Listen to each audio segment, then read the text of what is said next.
Hello everybody! I wanted to compile all of the information that we have on the upcoming Survivors of the Void DLC into one concise video. This is for those of you who are on the fence about the value that you're getting for its price, and for those of you who are curious about exactly what you're gonna get. And don't worry, I'm not here to sell the DLC to you nor hype it up in any way, just to present all of the info the community has gathered here in one place. Let's begin with the most important info to most of you, the price point and the release date. Upon its initial release, March 1st, less than 2 weeks from when this video releases, the DLC will cost $9.75, but only for a certain period of time. After the initial sale has expired, the normal price will be $15. As far as how long the sale will last, we don't know. I remember when Risk of Rain 2 first released into early access, it was on March 27th, and it was on sale for like 20 or 30% off, but that sale only lasted for 4 days until April 1st. So maybe the DLC will also only be on sale for a few days, or maybe it will last longer, we simply do not know. Just set your expectations on paying $15 if you don't plan on picking it up right away. In terms of what you'll be getting for your hard-earned dollary dues, 2 survivors, 40 items, 9 monsters, 2 bosses, one of which is an alternate final boss, 4 stages, 3 interactables, 9 music tracks, and a new game mode. For the survivors, one is the Railgunner and the other is the Void Fiend. The Railgunner focuses on pinpoint accuracy and quick reflexes, hitting enemy weak points for guaranteed crits. Void Fiend focuses on managing his corruption,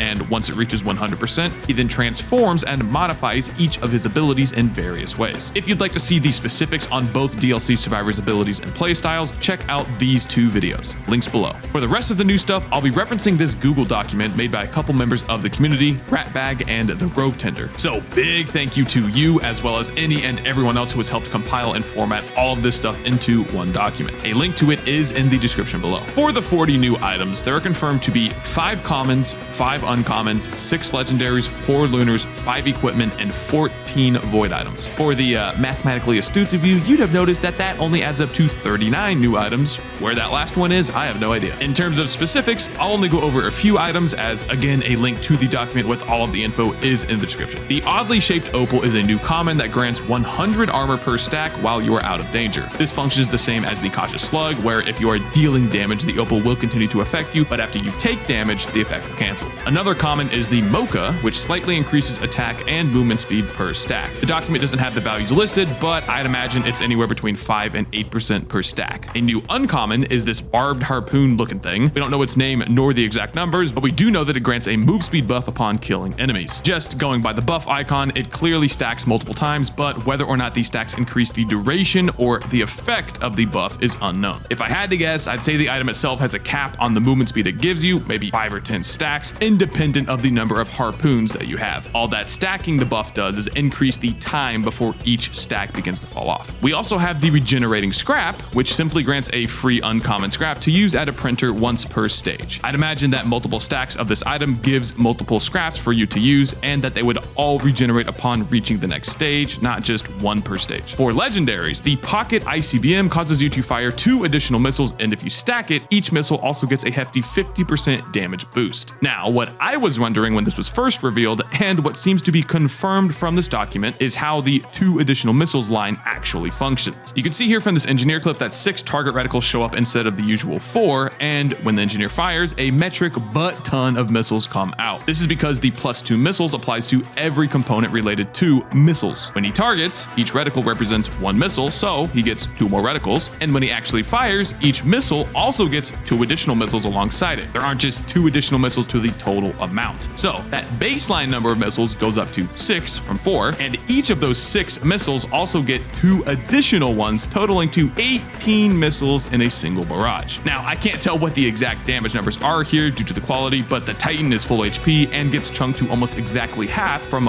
1 single barrage, meaning that the total barrage dealt around 1,000 damage, which would make sense if 18 missiles were fired and each missile did like 50 damage each. Long story short, this item is nuts.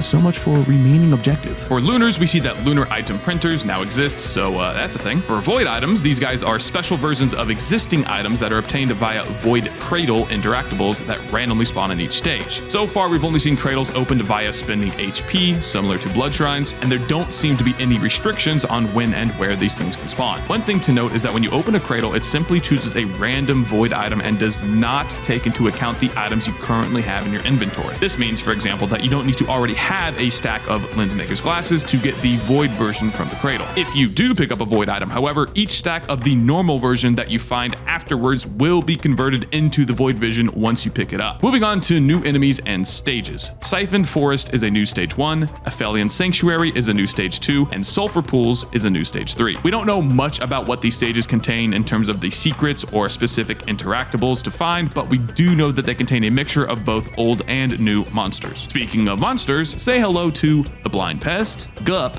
Void Jailers, these rat dudes, these roly-poly dudes, and sentient pots. Why, Opal, why? Also, there are these guys. For elite types, one is the Mending Elite, returning from the first Risk of Rain, which heals nearby enemies, while the other one is unknown, but confirmed to have a brand new effect, not from the first game. There is also a Mending Elite aspect, his Reassurance, so it's safe to say that we'll get an aspect for the Unknown Elite as well. Finally, for the last major piece of information, the new game mode is called the Simulacrum. This is entirely separate from a regular run of Risk of Rain 2, just like Prismatic Trials. The Simulacrum is a wave-based survival mode where the goal is to simply last as long as you can. Each 5th wave will be a boss encounter, which oddly enough doesn't actually mean you'll see a boss enemy specifically, it just means that the wave is harder than normal. At the end of every wave, you'll receive a Void Potential, which gives you the choice of 3 random items whose rarity depends on the type of potential that you opened. Boss waves give a Large Potential, which has the same loot pool of a large chest, while every non-boss wave gives a Small Potential, which, as you may have guessed, gives a small chest worth of loot. Both of these potentials have the same chance to give a boss or yellow item as a red, so 20% for a large potential, 1% for a small. Now, the Simulacrum isn't actually an isolated arena like the Void Fields. Instead, you'll be fighting in void versions of the normal stages that you see in a run. This means that the loot and interactables will spawn on the stage just like normal, but in order to reach any of it, you'll have to plan your build accordingly or wait for the safe zone to move after every boss wave. Every 10 waves, you will change the stage that you were on. And that's about it for all of the major information you need for the Survivors of the Void DLC. Again, a link to this document with all of the teased info, not just the major stuff, is in the description below. I will be making,